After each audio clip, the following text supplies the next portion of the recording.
Hi, guys. Welcome back to Previa Alliance podcast. This is Sarah here with you. And today I am super excited to have on Celeste, Yvonne. You guys know her on social from the Ultimate Mom Challenge, and you know her as being a sober mom advocate, but she has a new book out. It's not about the wine. And you may be going, okay, well, what does that mean? Well, we're going to tell you, but this story that I'm so happy to bring to you is about how we all need to take a look at ourselves and why it's not okay for moms to not be okay. And Celeste, welcome. So happy to have you. Thank you, Sarah. I'm just delighted to be here. I will be very transparent. I heard about your book and I thought, okay, there has to be something more to this. And diving into it before this interview and the statistics that recently just came out that the number one cause of maternal mortality in the first year of childbirth is suicide and overdose. And I thought, okay, that makes sense, right? We're numbing how we're feeling. And I thought, this is the perfect opportunity to have this conversation with you. Yeah, it's a topic that we desperately need to tackle as a society because it's so easy to feel gaslighted in new motherhood that you should only feel #blessed. You should only feel incredible and to cherish every single moment. But when your head's not there, none of that matters. There's nothing to cherish because you are in survival mode. And that needs to be talked about more. We need to allow mothers to be in a place where they can safely say how they're really feeling without fear of judgment, without fear of having their kids taken from them, without fear of implications, and just support and just help. That's what mothers need more than anything. And we're not there yet, sadly. No, and you brought that up. So you and your story, let's go back to you're a new mom. And when did you realize something wasn't right? The very first day, I would say that things did not feel right. And we chalked it up to our baby had colic. We chalked it up to being new parents. We didn't know how to swaddle properly. I mean, other parents, family members told us all the reasons why we weren't doing this right. And that's why the baby's crying so much. We weren't swaddling properly. The baby's cold. You're not using the pacifier. I mean, like every single thing you could think of, everyone was giving us these reasons why our baby was just screaming all the time. I felt like I was in this place of, I can't do this. I'm the worst mother ever. Like, what mother doesn't even know or understand her own child's needs? Probably from the first day I brought the baby home, my first child. And I was scared to death of telling people that, of course. The last thing I wanted was for people to think I was incapable, I was incompetent. So I had a lot of imposter syndrome. And then you have all the family and friends going, cherish every moment. You'll love this. You'll miss this someday. And in my head, like I'm screaming because I'm like, I'm not good at this at all. I don't know if I just made the biggest mistake of my life. I don't know if I'm meant to be a mom. This baby is relying on me to survive, and I can't meet its needs. I think things just start to spiral from there. And then when you add the lack of sleep, the struggles with breastfeeding, all these things that just kind of roll into this new identity you now have as mother, my postpartum depression hit me pretty hard probably in the second to third week, to the point where my mom left to go back to her home. She had been helping me to that point, and she left, and I just had a panic attack. I was like, I can't do this alone. Don't trust me alone with this baby. Like, she was probably the only person on the earth that I felt like I could safely say that to. I could not tell that to another soul, but she had to go. So she went, and things just really spiraled for me from that point. I resonate so much with that. And you're right. First, let me ask you this. Were you ever screened during pregnancy for postpartum depression? Were you ever provided? It's called the Edinburgh, it's 10 questions, less than 5 minutes. No. So I wasn't either. And I was never screened postpartum.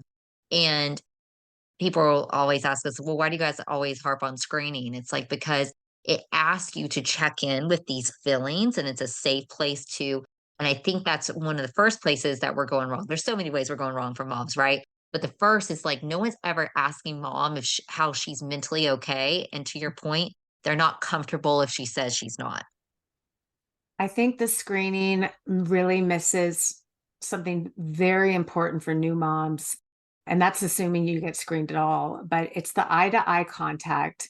It's the empathy. It's the humanity. Like we're missing that piece of it when we're checking in on new moms. And not to mention, things will change week to week. So a 6 week screening, like the entire world just changed in the last 6 weeks. So even if you felt good on week 3, week 4 is a totally different ball game. And there's no place mothers can go that I'm aware of where we can be regularly checking in on them, comforting them, and allowing them this safe conversation to have to say, well, I marked whatever it is on the screening, but I want to tell you where I'm struggling. And that's the conversation that I wish new mothers could be having with somebody who is a doctor or a nurse, but who can express that they're safe to speak with.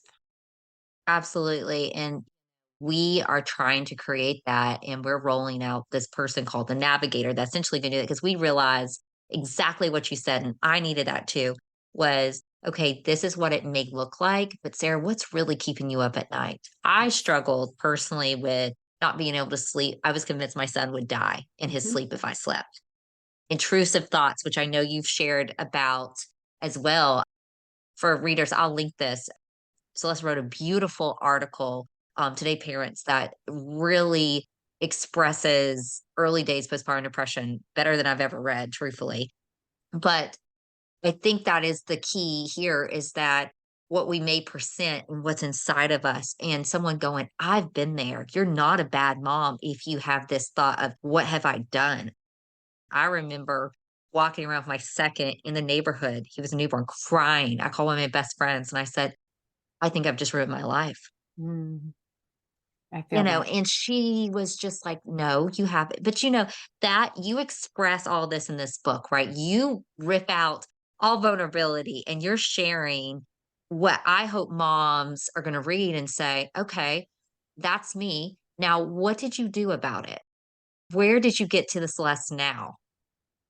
Yeah. So let me go back with kind of the breaking point for me, which was that phone call to my obstetrician when, my mom knew I was not in a good place, but she was no longer in the same state Yeah. as me.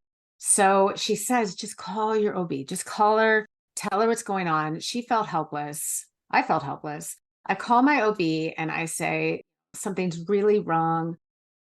I don't feel good about this. I'm worried about the baby. I'm worried about me. And my OB said, if you're having thoughts of harming yourself or the baby, you need to go to the local psych ward. Otherwise, you're doing fine and it'll pass.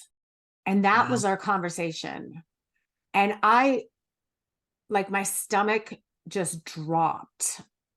I hung up the phone because there was no way in hell I was going to go to the local psych ward and check myself in. Like, I would rather, honestly, I would rather any worst case scenario than being torn from this baby I had in my arms who I loved dearly, but was scared to death of.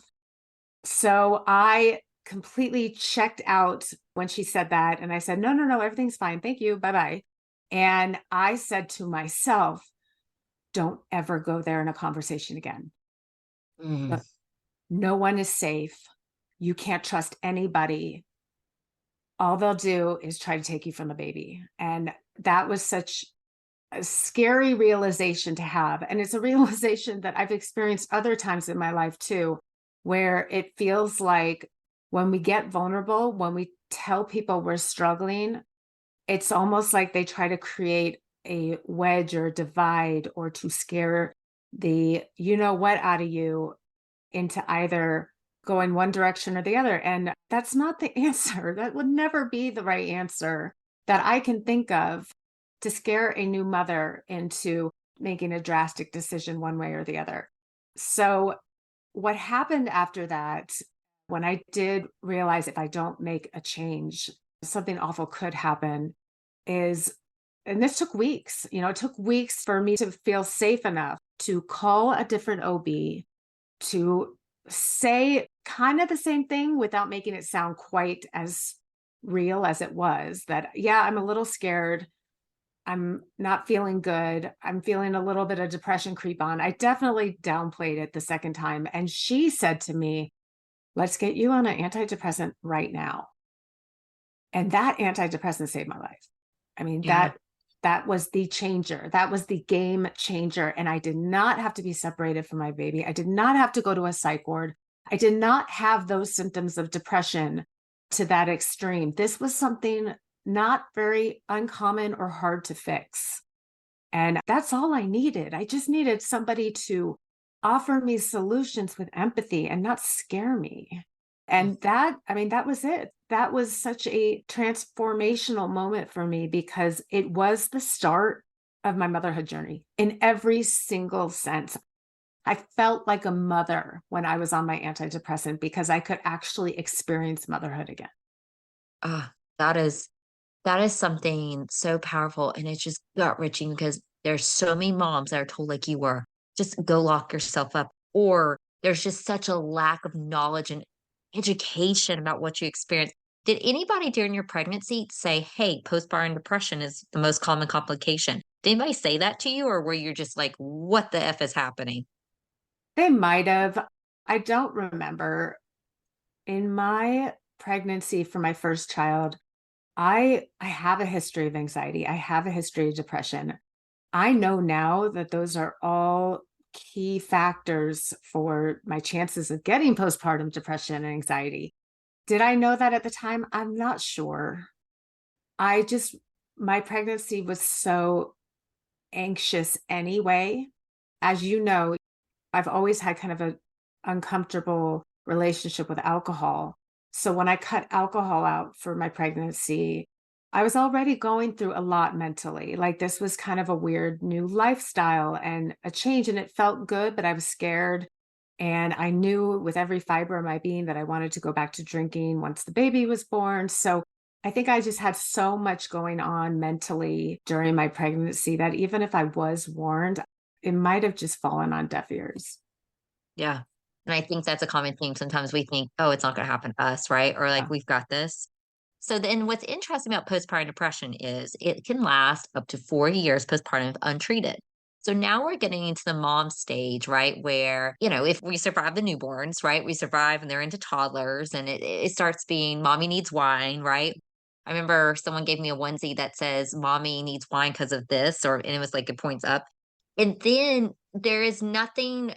I think alcohol is an individual decision, clearly, but what I think we're happening to moms, and this whole book is bringing such light to, is instead of saying, "What does mom need? She's not okay."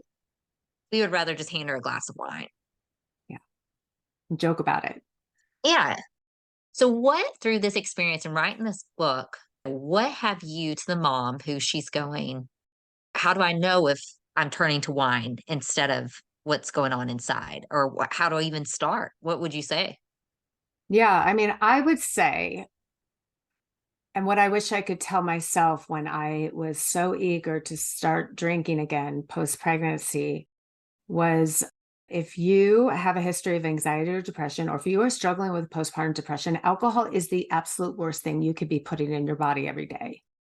That is a means of self sabotage. It will make your symptoms worse and it will negate any possible benefits if you're taking an anti anxiety or anti depression medication. That's something else I was not aware of. I started going to my nightly wine thinking as long as I'm doing it around the breastfeeding cycle, everyone's good. Mommy's getting what she needs, baby's getting what he needs. And not realizing I was sabotaging myself and I was making these symptoms even worse. Genuinely, It's so frustrating to me that when you look at doctors or even people on social media talking about the harm or lack thereof of breastfeeding while you're consuming alcohol and the implications for the baby, nobody's talking about the implications for the mother. I mean, the use of alcohol when you have a baby young enough that you're breastfeeding it, it's harmful for the mom. I mean, we can argue all day or debate how harmful a little bit of alcohol is in breast milk, but we know with certainty that it's harmful to the mother imbibing it. So that would be the first thing I would tell any new mom, that even if you're having just one or two drinks, there will be negative effects from that. And you get to weigh whether it's worth that for you or not. But you have to make an educated decision, and knowing what you know, you can. But if you go into it without knowing this information, thinking, I'm taking my antidepressant, I know I'm struggling with postpartum depression, but nothing seems to be working, and you still choose to drink alcohol, at least that you're taking it with a risk. But the people that I worry about are the ones who are doing everything very dutifully and thinking the alcohol is helping them or supporting them in some way. So that would be the main thing I would want to say to any new moms. And you think about it, right? We're already running no sleep. We're having hormonal imbalances. We're having a loss of identity. We're having relationship changes. I mean, we're having a perfect storm that if we don't even include alcohol in this, we're It's already already. trying to like pull ourselves out of it. And then what do you say to just the whole marketing effect that's been happening, right? That it's just, oh, it's okay. Moms are not okay. Like, let's just keep giving them alcohol instead of saying, what can we do? What can we help with? Instead of saying, here's a glass of wine, mom, instead of like, let me do the laundry for you. Right. The alcohol market is the industry's completely feeding off mothers at our most vulnerable, I would say. They know we are in a hard place. They know parenting's challenging. They know that new mothers are going through all the things you just expressed. And it's a easy target market because you're kind of catching us when we're off guard and we're desperate for solutions. I think mommy wine culture to so many, and it is a symptom of a larger issue. It's because women lack support in so many aspects societally that when you have people joking that alcohol is going to fix what ails you, it's easy to follow that narrative down that rabbit hole. I mean, when I was in early motherhood with my firstborn, I wanted to be in on the joke. I wanted to know why, everyone was laughing about mommies needing so much wine. And I think a lot of people think it's just this harmless little saying that we say just because we all know motherhood's hard. It's a wink, wink kind of response to, I see you, mama. But the problem, like you said, is it really encaps our cries for help. It really puts a stopper on offering help or being vulnerable with each other or talking through some of our problems or offering to actually help and support each other. Totally. I think it goes back to COVID, how it's like, oh, moms are superheroes, right? Here, work from home. Here, manage your kids. Here, isolate from your village. Is that same mentality. It's easier for them to placate us than Yeah. to actually be uncomfortable because of how much we're taking on. Yeah, that's exactly what alcohol is doing. It's placating us, it's numbing us out, it's keeping us during the pandemic and now just as much, it's keeping us from getting angry essentially and not demanding more essential changes on our day to day to support so many mothers who are in this position where many of us are returning to work. Many of us are doing it in the 6 weeks after we have our baby of unpaid maternity leave if we got any at all. I mean, we are in such a dire state in our country where we are expected to return to work. We get unpaid leave. We're back in the office. Now we're dealing with childcare, and our pains and our struggles get laughed off, or we get called superheroes. Like, this is not helpful.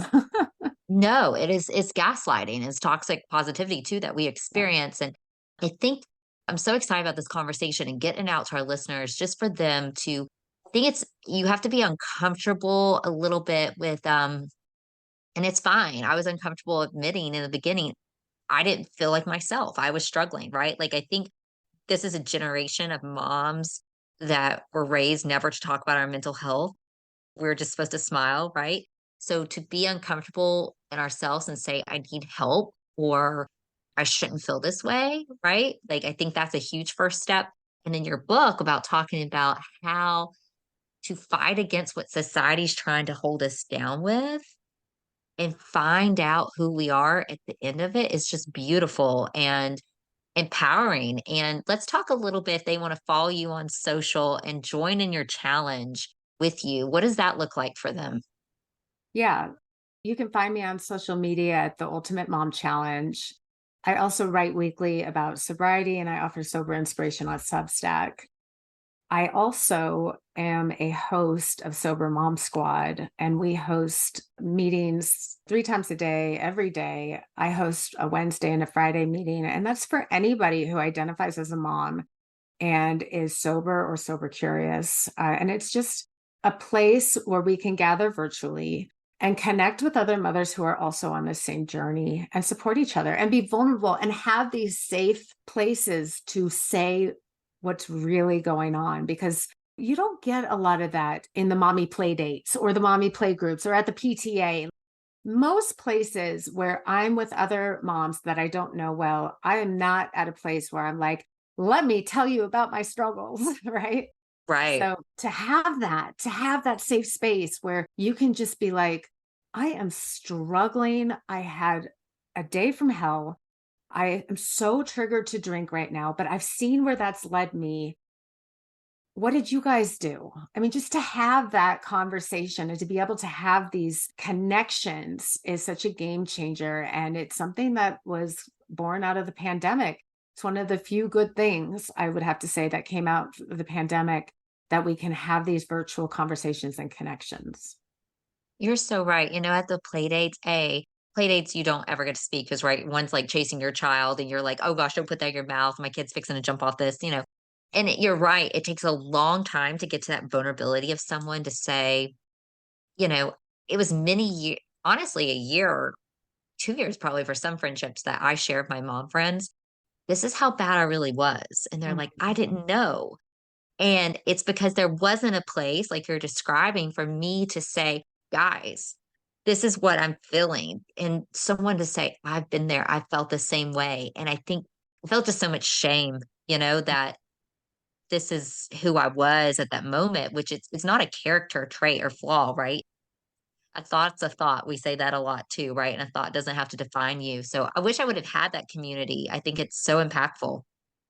Me too. I did not have this community when I first quit drinking. I only got involved when the pandemic started, but I'm so grateful that we have it now for mothers who are in that place where they don't have anyone they can safely talk to, or they just don't feel the connection that you need to. And motherhood, making friends, making connections is so hard as it is. It's so lonely. New motherhood is just the loneliest feeling, even when you're never alone. And to be able to just hop onto a Zoom call with a dozen other people who you can feel a connection to can really impact positively our mental health. And I hope it helps people in the way that I know it's helped me. You're already helping so many people. And thank you for being so vulnerable about your experiences and the postpartum depression. Have you seen, I guess this is interesting because I've seen this, have older generations been like, oh, come on now, get over it, or what are you talking about? This is how we coped. Have you had that same kind of negative feedback, I would say, that we get now that we're trying to talk about mental health with moms and we're trying to do better? I've heard every comment in the book. I get a lot of mothers have been doing this for generations, and yet your generation seems to be the one that likes to complain about it the most, like something to that effect. You know, Mothers have been complaining about it for generations. Mothers have been using drugs and alcohol to cope for generations. Just because we're the generations that are waving the flag saying unacceptable I'm not going to just numb myself out through this. I want to see changes at every level. That's not a bad thing. In fact, I'm all here for it. I always say, I'm so sorry that was your experience. It probably is triggering to know that we are fighting for our mental health. We're fighting to be present moms. We're fighting for breaking generation cycles. Let's talk about that. I'm sorry for your experience, but like, I'm sorry you walked up a hill, in the snow carrying 15 backpacks, right? That whole thing. Yeah, exactly. We're going to Uber. That's great. I think that's just comforting for all moms too, just to hear is like, yeah, you're going to get some negative feedback on this journey to find you and to support yourself. But look at Celeste, she's doing just fine with it, that you just take that feedback and out the door. And I want to leave our listeners with this. We always ask our guests this, and this can be anything. This doesn't have to be, we've had every response, but what is one thing that you would have told yourself before you became a mom that you wish you would have known? And like we've literally had every kind of answer known to mankind. So it doesn't have to be on this topic. We've had get the zipper onesies. Don't ever do buttons. We've had someone Oh, say that, and right. I think it's very valid. Yeah, Snaps. Oh my God. Snaps were the worst.